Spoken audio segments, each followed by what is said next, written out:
name is Jean Brown. I'm here with SEEK President, Dr. Glenn Doyle, and Abby Road in the back there. And Abby Road, our official SEEK Safely mascot. So the month of March is Women's Month. The month kicks off with International Women's Day.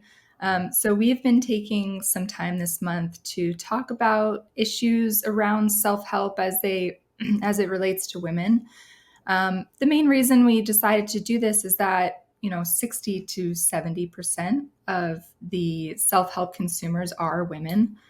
As with all things self-help, it's hard to put exact numbers on it because defining what exactly it is, it's sort of all over the place. And we'll get into that a little bit. But Gosh, wouldn't it be great if there was some sort of I don't know, governmental support for defining the industry, what its parameters are, what it isn't? Wouldn't that be nice if there was maybe some legislation? It would be wonderful. Yeah, I know. It's like such a vast field and there's zero regulation, no legislation. If only there was a bill. I know. If only some organization has been working to push this, it would be great. So yeah, one of the first messages that we put out this month is the idea that empowering self-help consumers, which is our mission, is also a story about empowering women. So we have been posting on our social media a few different kind of stories about what we mean by that, how self-help impacts women, what some of the issues are that we see. So I started out, doing a little bit of background research for this, and I came across a really interesting article that was talking about sort of feminist principles and then how it kind of bubbles up and through self-help and what's happening. One of the first sort of ideas that really caught my eye was, self-help. And this is something that we define more broadly as an issue with self-help. It kind of starts with the assumption that there's something wrong with you. There's something that needs fixing. And that's kind of the whole point of the whole effort, is that you have some issues in your life, you have some shortcomings, and the whole process of the self-help work is to fix those issues. So for women, that message becomes very, very much tied to ideas of womanhood and femininity, and kind of making the suggestion that there's something wrong with women inherently. What are your thoughts on that, Doc? This actually really goes back to the origin of kind of the modern self-help movement, right? Like so the modern, what we think of as self-help now, really grows out of a tradition of self-improvement literature that is in a lot of ways a very American phenomenon, but it started out as mostly aimed toward men because it was largely geared toward like career and financial success. Like so if you look at some of the early examples of self-help literature and culture, like you see like Think and Grow Rich and the master key to unlimited riches and stuff, but they were clearly targeting like men who are in the workforce and they're going to visualize their way to success, etc. But the seeds of what evolved into kind of the current self-help culture can be found in books like The Power of Positive Thinking by Norman Vincent Peale, which kind of makes the transition from you're going to succeed in your career because you're a man and you need to take care of your family to, well, I also have some advice for the ladies. He actually says that. There's a chapter in The Power of Positive Thinking where he talks about relationships, and his advice for women is like, well, look, maybe your man's in a bad mood. Maybe you need to give him the benefit of the doubt. Maybe he comes home and he's tired. Maybe you're nice to him. That plants the seed for, look, it's your duty as a partner and a spouse to support, but it's a very gendered thing, right? That kind of grew into this whole thing of, like you said, the seed of the modern self-help movement is kind of all about there's something wrong with you that you need to fix. It's interesting to look at the self-help material that's marketed to men versus marketed to women. Like to men, it's still very much leadership. Oh yeah, you're going to be a CEO. Like there's a lot of war metaphors. There's a lot of the leadership principles of Sun Tzu, Right. which is kind of a different branch than kind of the like, well, that stuff is what Stephen Covey would call technique stuff or personality stuff. Versus like all the man needs to do is adjust his techniques and adjust his leadership style, et cetera, et cetera. This is contrasted to the literature that kind of talks about what Stephen Covey would call character stuff, which tends to be marketed toward women of like, look, if you just leaned into your, oftentimes it's couched in terms of femininity, like if you just lean into your inner nurturer, and if you just lean into kind of these inherently, like Tony Robbins is very big on this, like you need to reconnect with your inner woman or your inner, like the reason why your marriage isn't succeeding is because you're trying to be a man when you're a woman, etc. It's all a very gendered construct. Yeah. Part of what makes it tough is self-help does this endlessly, where they will sprinkle in stuff that is actually good, useful, oftentimes research grounded, and they will wrap it around things that have really no basis in science, except for like, well, this is what we've always believed about femininity, or this is what we've always believed about masculinity. And it's specifically designed such that you're like, well, this kind of makes sense. And ooh, there's this misogynistic thing, but the other piece makes sense. So maybe I'll just buy the whole thing. And we start to get kind of numb to some of the very gendered messages that go on. It's complicated. And again, the seeds go way back to the beginning. Yeah. Yeah. And I think one of the other things that happens a lot is, in addition to this idea that there's something, or sort of on top of this idea that there's inherently something wrong with you, self-help, it's all focused on the individual. It's what you can do, what you can change, what you can improve, fix all of those things, and you can change your life. And it completely ignores, sort of structural issues in the wider society that we all live in. And so this is very true, for any sort of minorities or racialized groups looking at self-help, this will happen, and certainly for women as well. And in a way, I kind of wonder, we live in this society with these structural imbalances that make things complicated for women, especially if, you're educated and you want to have a career, but then you also want to have a family. The structures that we live in make it very difficult to do this. I can speak from experience. Right. And so in a way, I wonder if that's part of why women are attracted to more of this self-help stuff, because we also have this sense of individualism that, I should be able to work through all of these issues, and I'm going to use some tools to help me do that. And then you land with all this self-help stuff. And the message that you get from all of this literature and these teachers and these events is that it's up to you to change your life. It totally ignores the realities of, if you don't have access to good childcare, if there's, the challenge of trying to get an education and have a family, like all of these things make it really difficult to become that fully integrated person that you think you should be able to become. Oh, absolutely. And it has to ignore that for the shtick to take, right? Like, so if you look at, so all the teachers and techniques around the law of attraction, for example, the secret stuff, their whole shtick is that you create your reality with your thoughts, that the reality, all aspects of your reality exist because you're vibrating on certain wavelengths. It necessarily has to overlook systemic issues, because if there are things other than your vibe that impact that, then their whole spiel falls apart. Right.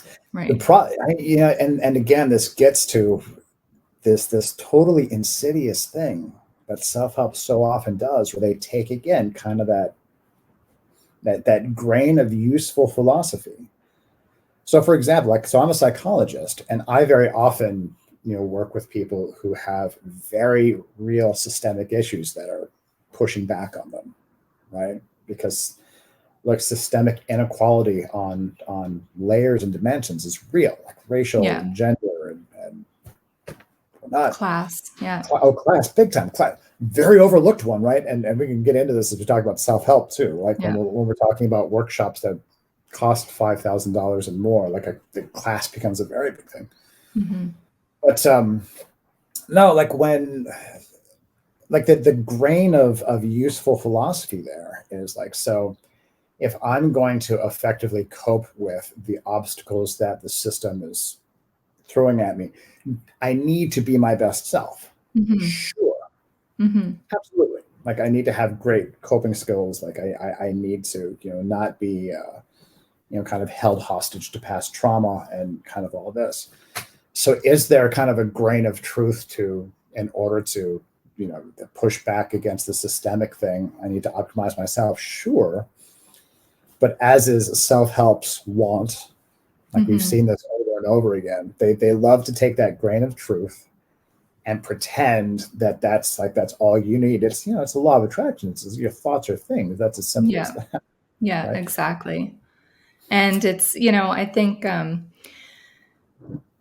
it's, I believe in the idea that you can't always change everything that's happening around you. The only thing you really have control over is your response to it. And that will help you kind of work through whatever the issues are. And I think that is a very real, again, like one of those ideas that's real and valid that comes out of self-help. You got it. But yeah, like you're saying, especially anything around this sort of law of attraction ideology, um, it's telling you your response is going to change everything around you, and your thoughts and your feelings are going to change what's happening around you. And the reality is that if you're facing some systemic issues, no matter what you think, those things are not going to change around you. But if you've been convinced that you can control your reality through your thoughts, and the reality does not change, then you're going to end up taking on a lot of self blame, a lot of doubt, self doubt. You I'm got it. doing what they're telling me to do. I'm following this program. My life still isn't changing. There must be something wrong with the way I'm doing it. And you're Big just time. piling more and more and more negativity. Ironically, you're piling more negativity on yourself. And still nothing is really changing or improving for you. Well, and talk about a dynamic, right, that reinforces some really old cultural tropes.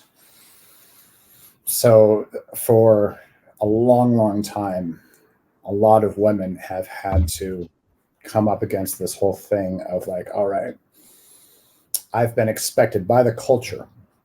Like I've been expected to be the to run the household, and I've been expected to attend to the emotional needs of the kids. And like I said, for a long time, that was not just something that would be expected of men. Men were going to go out and be the breadwinner and whatever. But all this touchy feely at home stuff was going to be the province of the women. But then we kind of entered into, again, these last 20 or 30 years where it became a thing of like, all right, so now women have the opportunity, like more opportunity, like not equal, but like more opportunity to, be in the workplace and be in leadership positions, etc. It's not as if men were suddenly expected to, like it wasn't an equal and opposite shift. Mm-hmm. Mm-hmm. Yeah.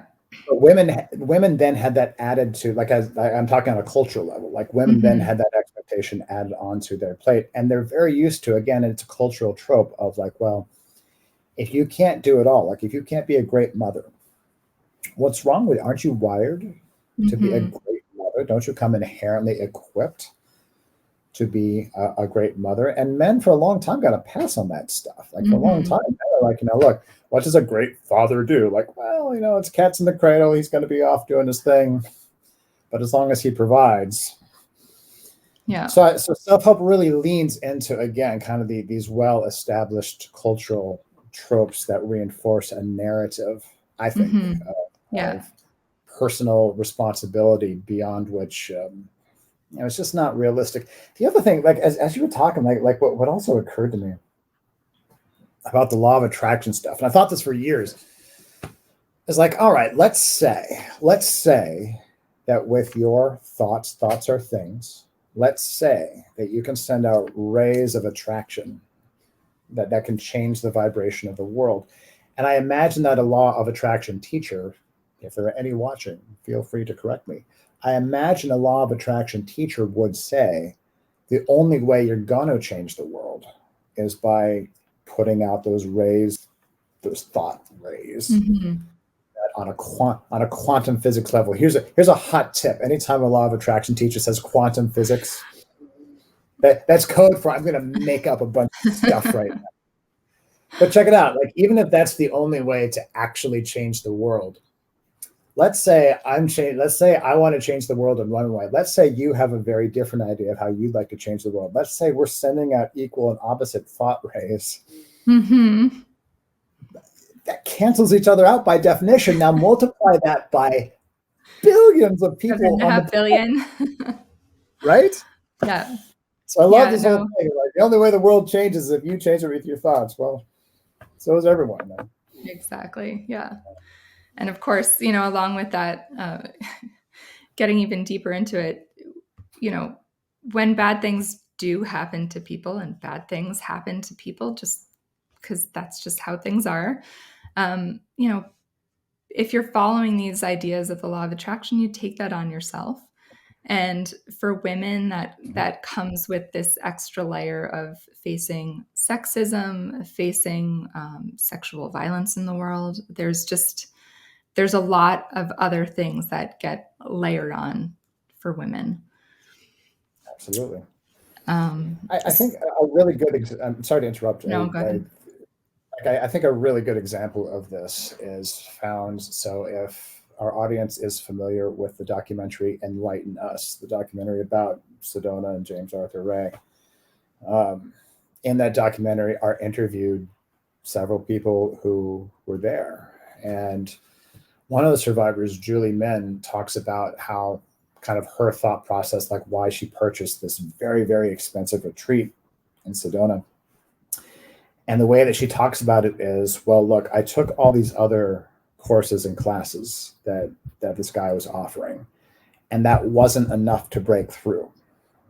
And so I thought maybe this was going to be the thing that helps me break through. And I watched that and I think, talk about a microcosm of kind of how the self-help industry generally, but also specifically, kind of targets a subset of people who have been conditioned to have that seed of doubt and that seed of self-blame. Anyway, like, what's wrong with you that you can't break through? Right.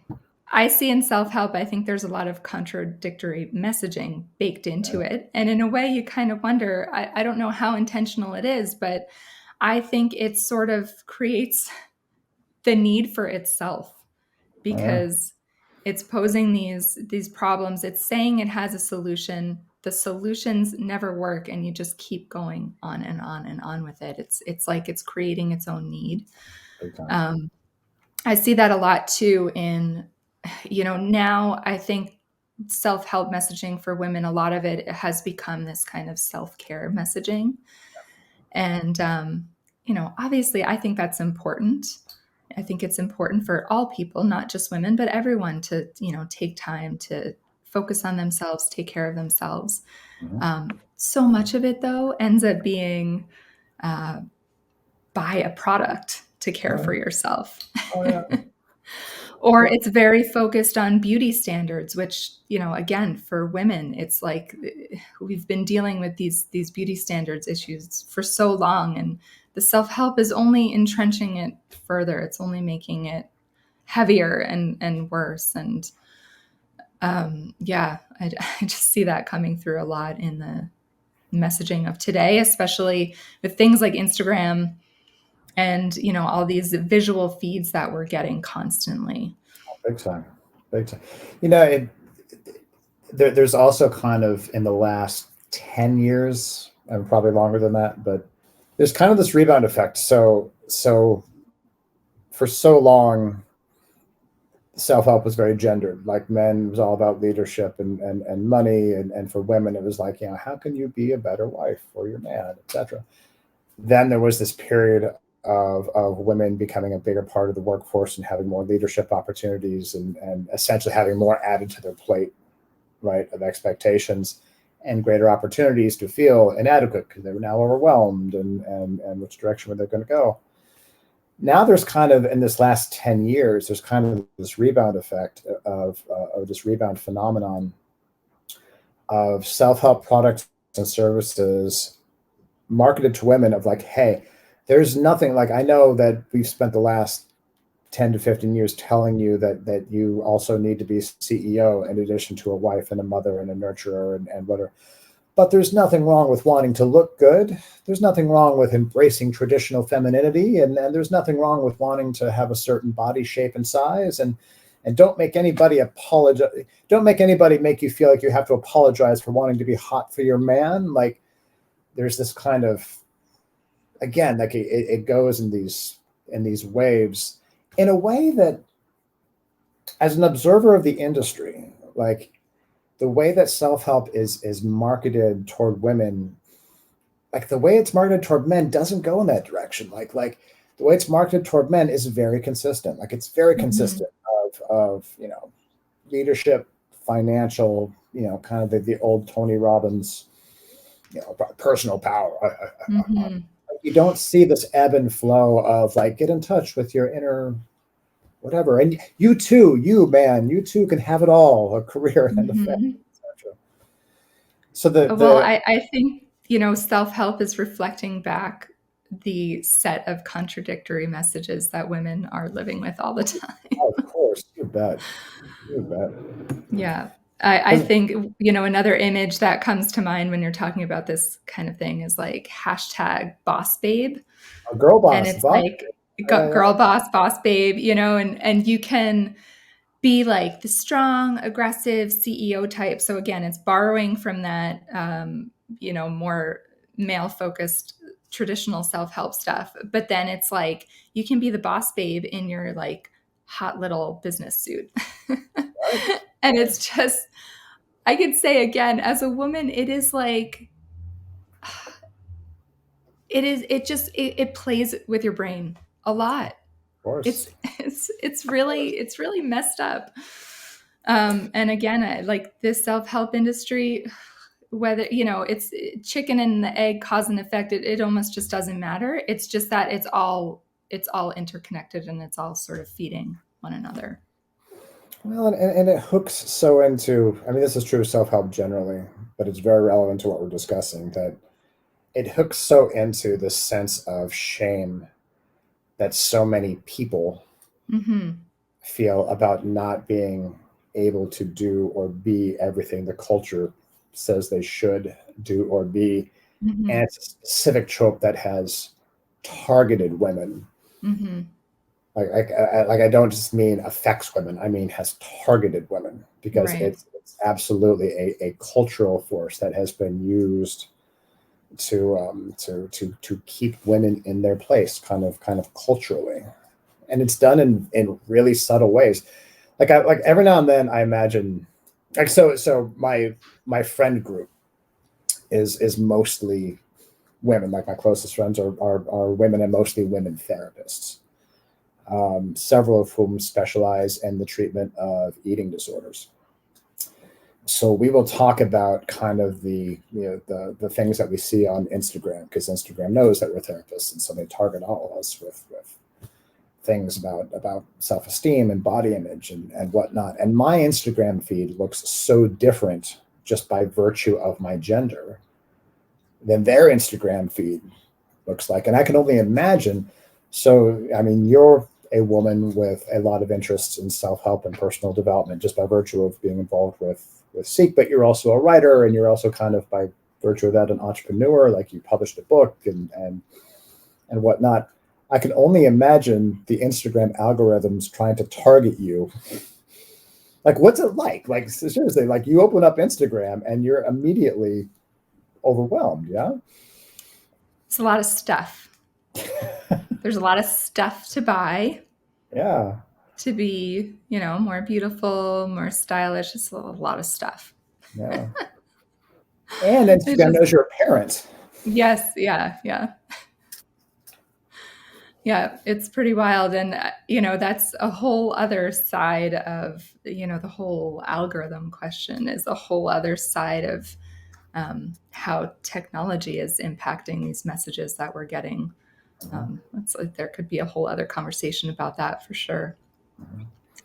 Another thing I wanted to bring up was we know I'm like a huge fan of the Little Bit Culty podcast with Sarah Yeah. and Nippy from The Vow. Shout out to And Sarah and Nippy. yeah, and their experiences with Nexium. One of the things that struck me so much from The Vow, and they talk about it on their podcast as well, um, that I just was like, when I saw it, I was like, this is so weird. How was this possible?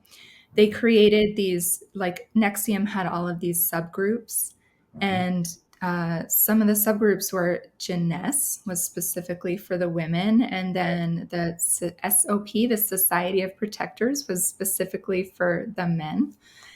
And they were like, the messaging of these groups was so like retro gendered. It was bizarre hearing them talk about it and how they could like sort of buy into this messaging of like, oh, women, we're inherently manipulative and weak, and we need to sort of, we need to overcome these like inherent failings of womanhood to be better partners for our men.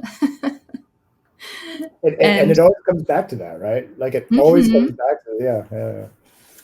And I remember just watching this and being like, again, like Sarah Edmondson, she was a part of this group. And I mean, she's like a pretty badass, awesome woman.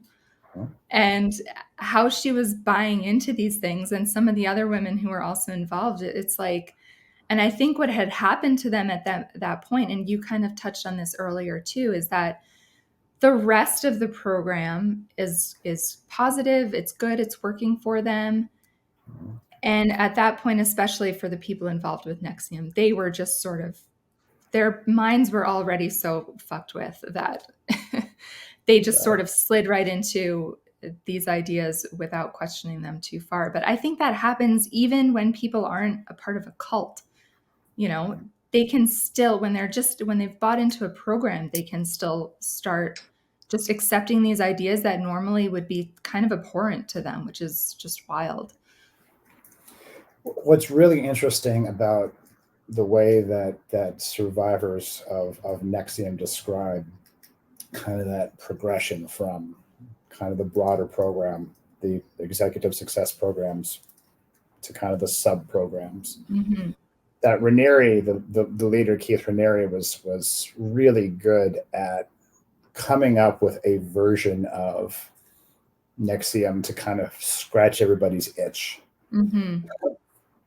So there was Society of Protectors and Jeunesse, which really spoke to, like, if you did have that insecurity about, kind of your gender roles and whether you're a good enough man or a good enough woman. Like, so there was that. But there was also a version of Nexium that was all about physical fitness, the XOSO program. And there was a version that was all about performance anxiety. Like, if you were like, right, it was very, and to really kind of, like, I don't want to go down the rabbit hole with this, but to understand that really well, you kind of have to know that Raniere was strongly influenced by both Scientology and the writings of Ayn Rand and objectivism. So the philosopher Ayn Rand was very into gender essentialism. Like, if you read Ayn Rand books, that's the men are men and the women are submissive. Like it's very, and so much sex in those books. But he was really into that, and he was really kind of trying to actualize that in the thing. What I find so interesting about the way that so many survivors of not Jeunesse, but the kind of what became the subgroup of Jeunesse, kind of the DOS, Now everybody calls the sex cult. Yeah. Sorry, Sarah. I know you hate it when people say that. But, by the way, so if Sarah, if you're watching you're my hero. You're my hero. You've always been. Love Sarah and Libby. They always describe it in terms of okay, so I was approached by a woman that I trust, like in Sarah Edmondson's case, it was Lauren Salzman who approached her, who she considered like her sister. They were approached by another woman and told that, look, this is a sub program that no men are involved with. It's all us, and it's almost always described as it's the sorority of badass women. Be like the women Freemasons, and it's this super secret thing, but it's an empowering thing, right? Which is kind of an interesting, almost playing against type thing, like because it's not like, oh, we're going to learn how to be more submissive and it's like, we're going to learn how to be more independent. How are we going to do that? Well, we're going to enter into master-slave dynamics. But because it was branded and presented as this is a badass independent thing, just trust me on this one. It's one of these things, and self-help is full of this nonsense of in order to gain more power, you have to let go of power, and etc. But it really plays on that. Like no one can watch Sarah Edmondson talk for more than 30 seconds and get the impression that, man, this is a woman who just really wants to be a submissive little flower. Yeah. Right. Yeah, I know. So I think. Go ahead.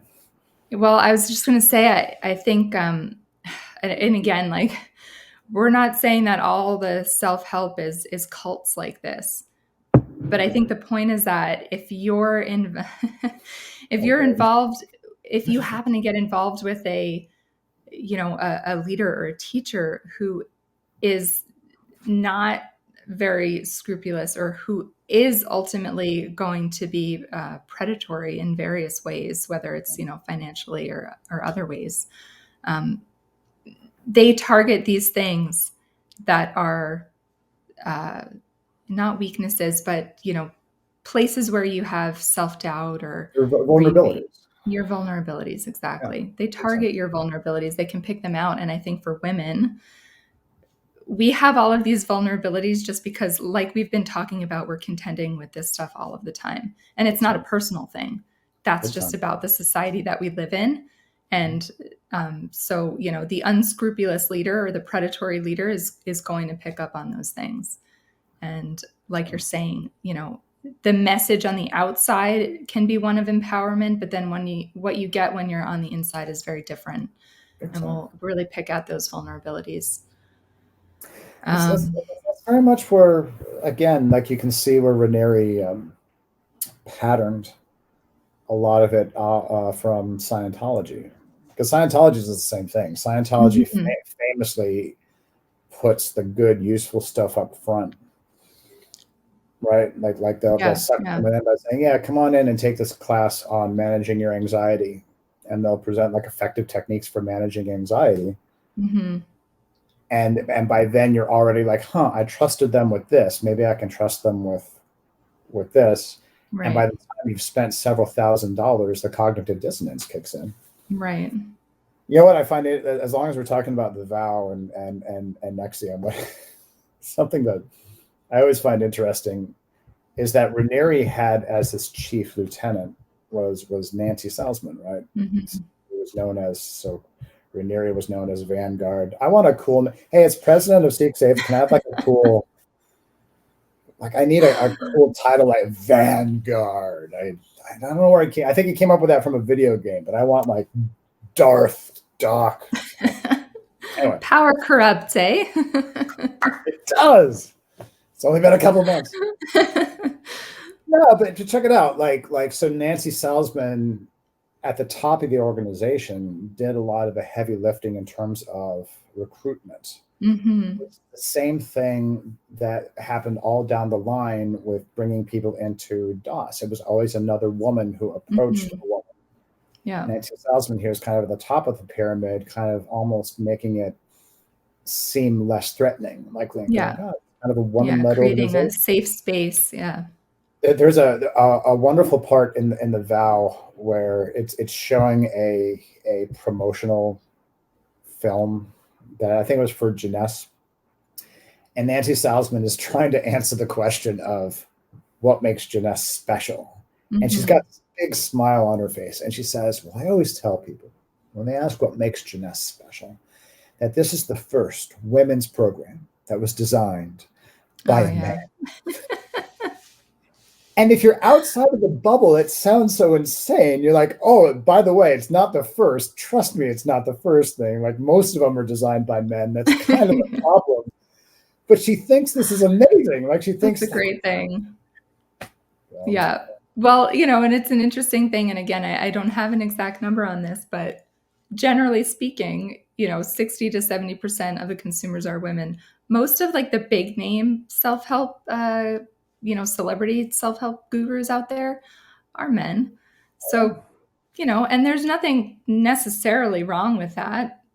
Men can have great messages as well, or be great teachers, or be great speakers. But when it's targeted specifically at women, it kind of leaves you with the question, well, what exactly is happening here?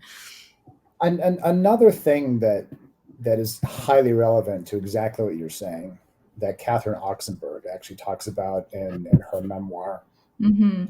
um, is that a big hook for a subset of these, I'm going to call them gurus, is exploiting the fact that in our culture, women are more vulnerable to forcible sexual assault, Mm-hmm. and sexual harassment and sexual coercion, Mm-hmm. than men, and that's not in any way to minimize or trivialize the fact that of course it happens to men and whatnot. Right. That said, culturally, men are far less inclined to certainly to talk about it openly, certainly in a group setting with people they don't know. Mm-hmm. There, there's a so when Catherine Oxenberg describes kind of how she got, in her case, briefly sucked into Nexium, and in the Right. case of her daughter, for years was sucked in, but she describes that, okay, she was going to these classes, and what really hooked her was the facilitator, who I think actually was Nancy Salzman, started trying to do kind of a like an almost hypnotic meditation technique with her, and she began kind of almost flashing back to an experience of sexual abuse that she Mm-hmm. had very young. Mm-hmm. And this is not an uncommon thing. Like you actually see, a lot of times buried in the promotional material, but it is there, kind of promises for these self-help courses and classes that we will help you process, integrate, overcome trauma. Mm-hmm. Yeah. And that's a code word specifically that is often designed to speak to women, Mm-hmm. because it's just in terms of how you market to men. You don't say, yeah, come on in and process your trauma. Like men, Mm-hmm. it's not a marketing message that tends to speak to men, but it's Right. an enormously, and I mean I have strong feelings about it, because as a psychologist, most of my work is with victims of trauma and abuse and Right. neglect and whatnot. But it's a really sleazy, but it's always there. Like right now, James Arthur Ray is marketing a course called Mental Alchemy, Mm-hmm. and he has the list of things that you'll learn of this thing. And it's like, yeah, you'll learn, and I swear I'm not making any of this up. Yeah, you'll learn to influence the physical world with your mental and spiritual abilities, like etc. But then buried in the middle is like, and you'll learn to get past the trauma that's holding you back. Mm-hmm. And who's that supposed to speak to, right? I mean, that's Mm-hmm. yeah, Yeah. And of course, the horrible irony about it is that the other thing that happens to women in the self-help world is actually sexual trauma, whether it's, sorry. sexual harassment or other forms of sexual violence. So we've seen this a lot in the last few years in the yoga community, especially. Exam. Um, like the leader of Bikram yoga, there have been a number of pretty horrible, serious accusations against him. There have been some other prominent self help celebrity guru types who have had some accusations brought against them of sexual harassment or other types of inappropriate behavior. And of course, like with sexual harassment, sexual assault in the wider society, victims are very reluctant to talk about it, for feeling reasons of shame.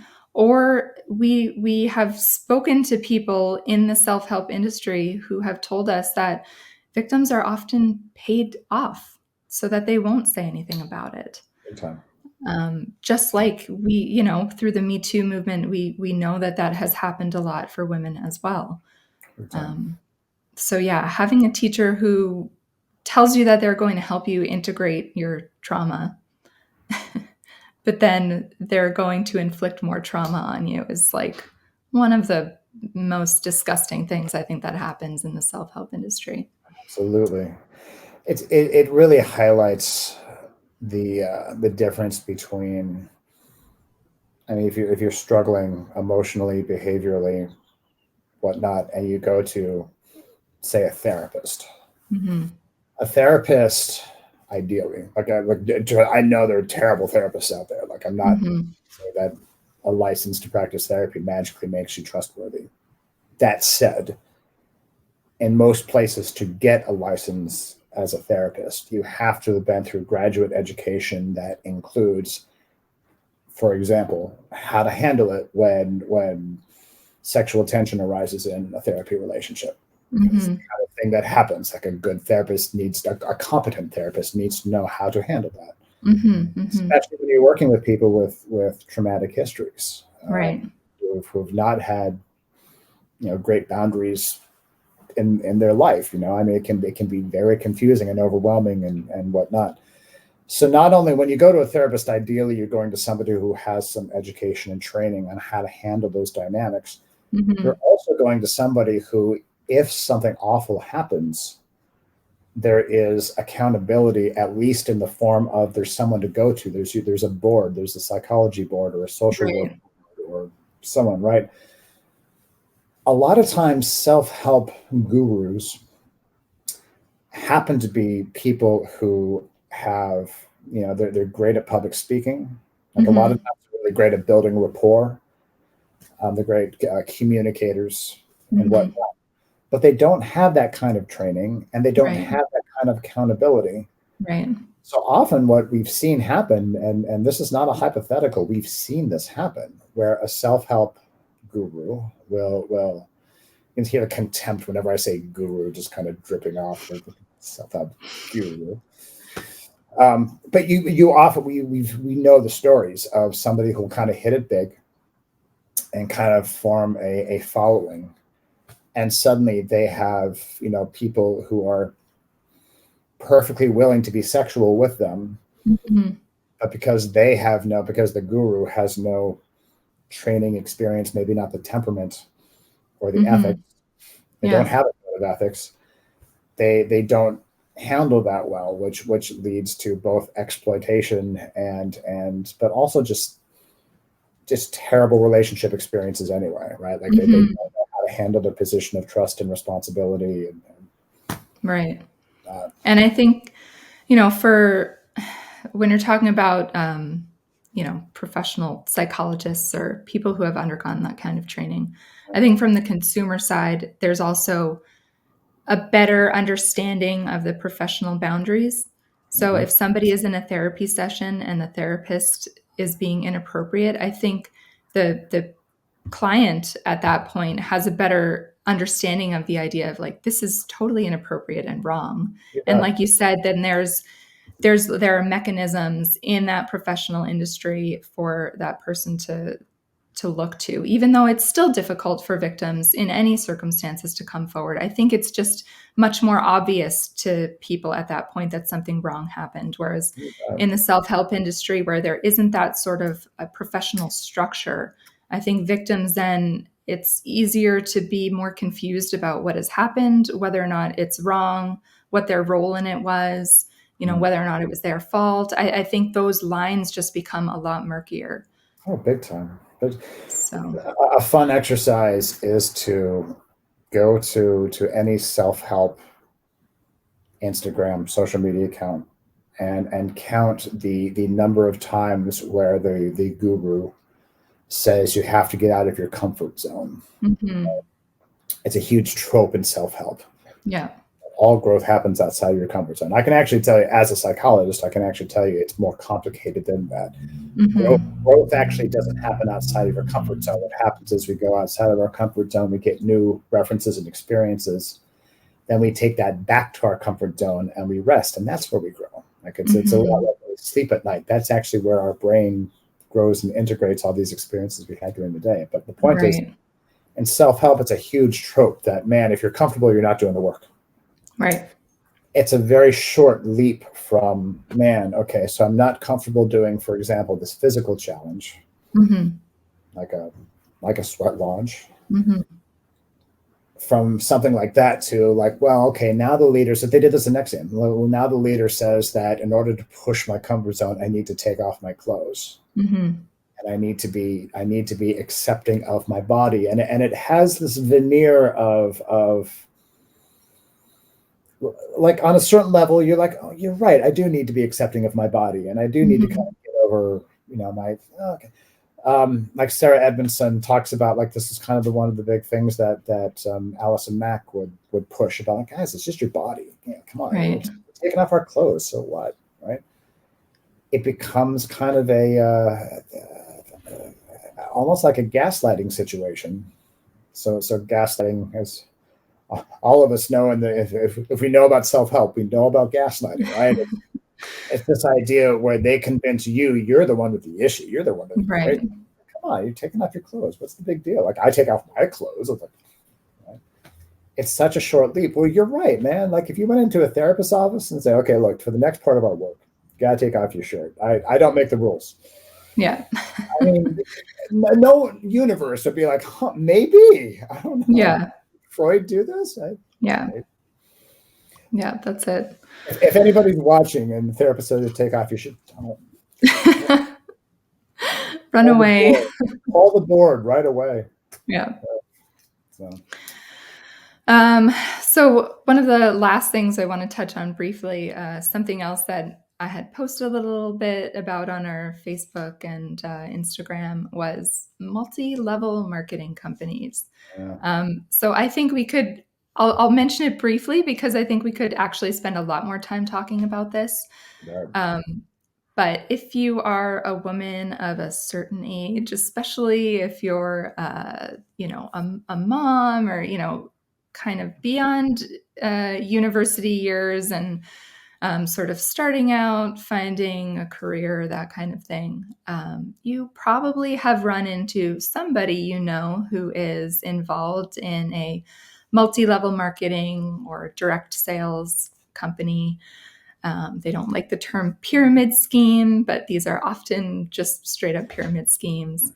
And they are heavily, heavily, heavily pushed toward women.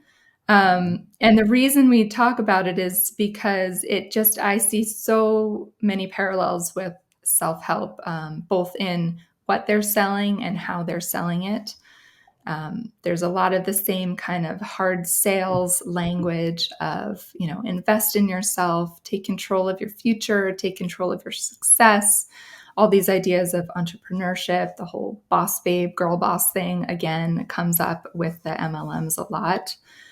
And again, we were talking about it this month because it's very much focused on women. Very much hits that thing that we were talking about a second ago of you can have it all. Yeah. And again, that's not a message that you see targeted at men. Don't say, hey, dude, you too. Because the culture tells us we can have it all anyway. Like, the culture starts out from the assumption, you're a dude, of course you can have it all. Like, yeah. Right. That you, as a what, you too can have it all. You can be a business owner. You can be, it trades on that trope of, man, if you're not trying to have it all. There's a great webisode of The Office. Somewhere you can find it on YouTube, I'm sure, where the character Gabe wants to do a podcast, and the topic of his podcast is going to be having it all. And he goes around and he interviews like all these women, and it's like, what does it mean to you to have it all? And invariably the joke is that it keeps coming down to, I don't know, work in a family. Like but that's the trope. Like that's the cultural trope that MLMs kind of play on. By the way, I know I tweeted about this yesterday, but man, the gross relationship between self-help and multi-level marketing is legendary. From like, name a well-known self-help figure. Like you and I were talking before we started, like name a well-known self-help figure, from Rachel Hollis, the girl wash your face. By the way, so as a woman, as you representing all women, that's what you're doing right now. Yeah, I speak for all of us. All of when you see the Rachel Hollis books, this is kind of off topic, but when you say, so there's Girl Wash Your Face and Girl Stop Apologizing, and whatnot, what's kind of the gut reaction when you see those titles? Well, I think for me personally, I'm not a good representative of all women because of this experience. I come with an extra amount of skepticism, but you hide it so well. I think it very much feels in line with a lot of the other messaging that we're getting about, again, that whole self-care idea, that kind of like take charge, take control. It really, there's like this sweet spot of, take care of yourself, be beautiful, be feminine, and like you can go get it. You can go get whatever you're looking for, and this kind of like strength that they're bringing to the messaging. It's very much in that little spot that I think a lot of the self-help of today is falling into for women. It's always, Rachel Hollis specifically has always struck me as so interesting, because on the one hand, it's couched in this pseudo affirming, you don't need to apologize, stop apologizing. But the title of her books are all commands. Girl, stop apologizing, wash your face. Yeah. Rachel Hollis famously, like speaks at multi-level marketing things. A lot of the well-known self-help guru types like Tony Robbins and even our old friend James Arthur Ray not only are really entwined with multi-level marketing culture, like hawking their products at their events and things like this, but the very structure of their businesses are similar. Nexium was the same way. Like the one of the ways that they got both Sarah Edmondson and Mark Vicente to stick around for so long was because they were relatively high in the pyramid of recruitment. And India Oxenberg really speaks to this kind of more comprehensively. Like if you watch the Seduced docuseries on the Stars Network, she really kind of lays it out, that it really was that business model of like, like if you bring in somebody else, then you get a cut and the person above you gets a cut and whatever, it's all the way down. So that kind of trickle down pyramid thing is just such a self-help trope. Yeah. And it very much plays on the whole thing of like, if you fail at multi-level marketing, what does your upline tell you? Well, it works if you work it. You must not have. You get what you give. What was wrong with you that you couldn't sell all this inventory? The Lula Rich documentary speaks to this a lot. Kind of this very victim blamey. It's self-help to the core. It's modern self-help to the core. It drives me nuts. Yeah, and I think the issue of buy-in is also really apparent as well. Yes. Okay. So, just like with self-help, if you've spent a lot of money, you've put a lot of money and energy into something, you're much more motivated to keep going with it because you don't want to admit the failure, and, cutting your losses feels pretty awful. So people keep pushing and keep pushing. And I think, the people running these things know that once you've made that investment, and of course they're encouraging you to make that investment, once you make that investment, you're so much less likely to let go. So that's another big parallel that we see. So again, like we said, we'll probably talk about that more because there's a lot in there in that multi-level marketing, but we did bring it up, and I'll share some articles and things that I found while preparing for this month with everybody. I'll put it in our show notes and that kind of thing. So to kind of bring this around to things that are really important to seek safely as an organization. One of the things that we do a lot of at Seek Safely, that we've been doing a lot of, is making the case for why more regulatory involvement in the self-help industry is a good idea. And we really have been in the case of having to explain that, look, this is what happens when the industry is not terribly regulated. And we don't, by the way, it's not that we believe that regulation is the answer. Like, the answer is more ethical, accountable behavior on the part of the industry, right? Right. But something that I would ask everybody to kind of think about, like we were just talking about the similarity kind of culturally and structurally between self-help and multi-level marketing. Most people would get a glimpse at multi-level marketing systems and say, well, of course it makes sense for the government to be involved in this. And the government is very involved, right? Like, there are very specific things that, okay, in order to not be a pyramid scheme, this is what you have to do, right, etc. Take those exact same reasons why regulating multi-level marketing is a good idea, and tell me why all of those reasons don't apply to the way that self-help markets itself and business model. Like, for crying out loud, James Arthur Ray had a literal pyramid that Spiritual Warrior was the top of. If you remember, there's that graphic, right?